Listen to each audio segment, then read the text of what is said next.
If you want Khalil Mack back in Chicago in a Bears uniform, hit that like button on today's show because there is a Khalil Mack report out there that there could be interest in a reunion. This comes from Chris Emma via 670 The Score, saying that sources tell him that Mack is interested in returning to Chicago. He, of course, spent 4 seasons with the Bears, was runner-up for Defensive Player of the Year in 2018. Probably would have won it in most years, but some guy named Aaron Donald got it. Just turned 34, so certainly older, but still a very productive player. Can get the quarterback, can stop the run. I still think he is very, very good. Here's what Chris Emma had to say. Sources believe Mack has an interest in return to Chicago, where he played from 18 to 21. Mack isn't interested in the spotlight, but the vision would be for him to be a complementary piece of the defense, not the star. I would absolutely love to see Khalil Mack back in Chicago. Not just because of the sentimental value and the ability for Bears fans to dust off their old 52 jerseys, but because A, it's a need, and B, on a short-term deal with what Emma just said, not having to be the star but still be a very good high-level complementary piece, probably a starter, although he would rotate in and out. I like that very, very much. And by the way, he's still good. I mean, you go back to his years with the Bears, obviously he was tremendous. 2018 could have won DPOY, part of that special defense. Part of the reason Ryan Poles traded him was, remember in 21, he had that bad foot problem that ended his season early. He still had 6 sacks in 7 games in that year. They end up trading him to the Chargers, get a second-round pick, which turned into Jaquan Brisker. And then he goes to the Chargers, and he's still awesome. Had 17 sacks 2 seasons ago, 8 and 6 sacks the other 2 years. This year, his snaps percentages went down a little bit. Tuli Tuipulotu ended up taking a lot of snaps for the Chargers. It's unclear what's going to happen there. I know their GM, Joe Ortiz, said they would like to get a deal done to bring him back, but as you get closer to free agency, it looks like there's at least a good chance he's going to hit the open market. He's still a very good player. He is still a starter in this league. Now, is he a play 85% of the snap starter? Probably not. He's 34 years old. You know, to me, he would start opposite of Montez Sweat, play 60-65% of the snaps. That's kind of how I would view him as a player on this defense. Do you want Khalil Mack back? Type Y for yes, type in for no. This will be the pinned comment on today's show. Excuse me. If you get hit with that YouTube ad break, we will talk more about this possibility and why I would like to bring him on board. Now, as far as what Khalil Mack is going to cost, I think you're looking at kind of a wide range here. 15 to 22 million per year. I don't think it's going to be cheap. Now, I'm okay with it because A, at most you're giving him a 2-year deal. And if it is 2 years, it's probably a situation where you can get out of it in the second year with minimal dead cap penalty. And 2, unless something changes on the Trey Smith front, there's not exactly a lot of free agents screaming $20+ million.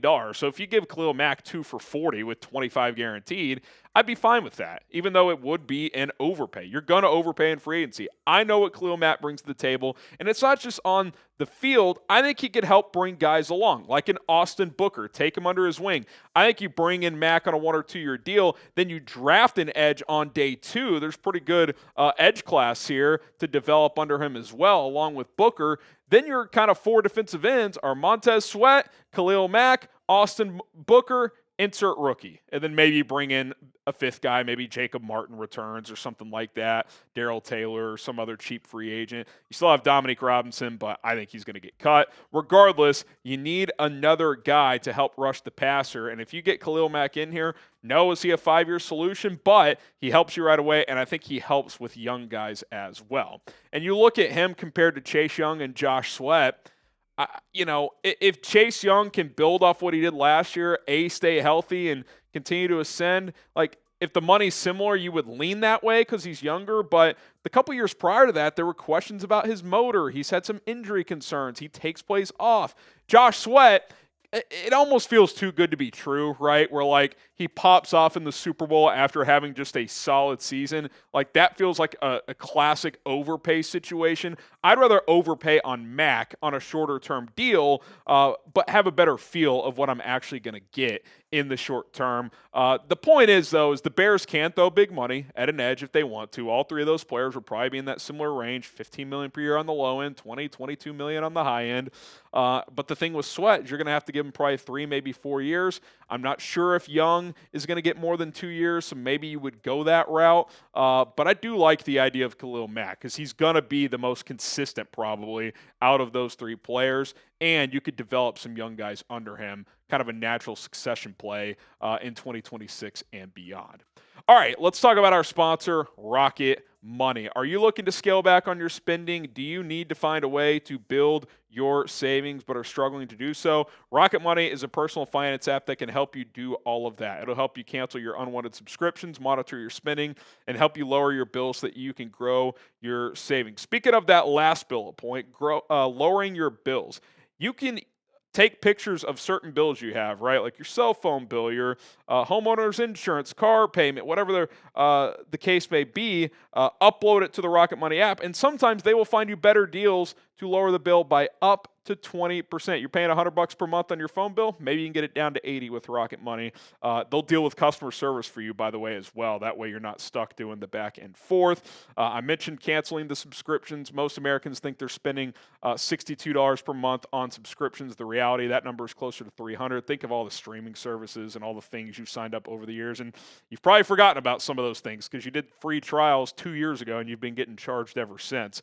So stop wasting money on things you don't use. Cancel your unwanted subscriptions by going to rocketmoney.com/bearsnow. That is rocketmoney.com/bearsnow. Rocket Money has over 5 million users and counting and have saved their customers a total of $500 million in canceled subscriptions, including members up to $740 per year when using all of the app's features. Link is in the comments and in the description. Get started with Rocket Money today.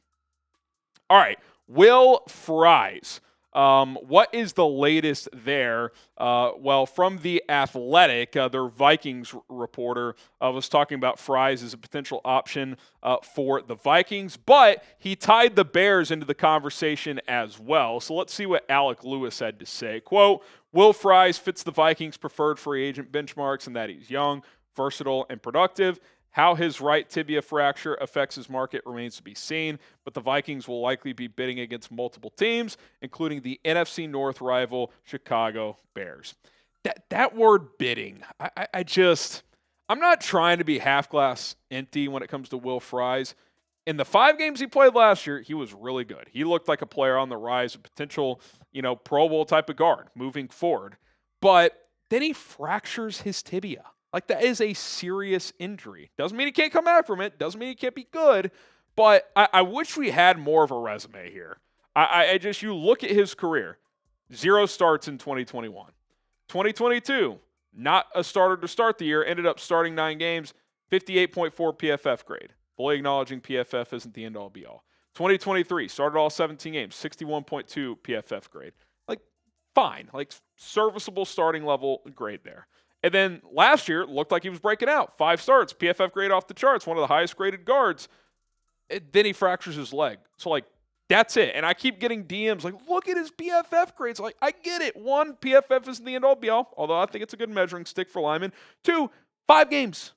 The 26 games before that, you're talking about, a average starter. That's what you're looking at best, to be frank. So, that's kind of my problem with the Will Fries hype train. It's I see all this stuff and PFF saying he could get $15 million per year, and I'm just I wish I had more than a 5-game sample size of him playing at a high level. That's all I'm saying.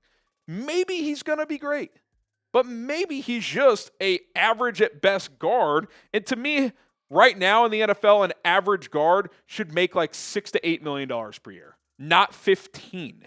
That is way rich for that. Now, again, I think if they paid him big money, Ben Johnson would feel good about what he can do at his offense. Doesn't mean it wouldn't work. If this price goes up because teams are bidding back and forth, I probably am not getting into that business if I'm Ryan Poles. Maybe I can go up to 12 for Will Fries, but there's just not enough of a resume here. I think it's way too risky to be giving him 3-4 years at 15 a clip. I think that's almost reckless when it comes to him. would you give Will Fries a big contract? And when I say big, I'm saying at least 3 years and at least 13 a year, like 3 for 40, if not more. Type W for wood, P for pass. I'm passing. Like, I would not do that. And I've said this and I'll continue to say it. Give me the Kevin Zeitler, Brandon Scherf 1 to 2 year deal for 8 to 10, even if you get up to 11 or 12, shorter term deal, and then draft a guard. I'm not doing that. I'd rather overpay on Drew Dahlman at center because he has a longer resume. I know he was a little banged up last year, but we're not talking about a fractured tibia here. Like, I get in free agency, there's always going to be pros and cons to all these guys, but I need more of a resume. So give me Zeitler, give me Scherf, 10-plus year starters in this league. You know what you're getting on a 1 or 2 year deal. Draft a guard to pair with them, and then sign a center. That would be my approach if I was Ryan Poles, if the Will Fries price tag gets too high. All right, appreciate everybody for tuning in to this edition of Chicago Bears Now. Big week ahead as free agency is set for next Monday. There's going to be a lot of rumors coming out, so we're going to cover it all. Don't forget to subscribe, turn on notifications. We'll keep you guys locked in here on Bears Now.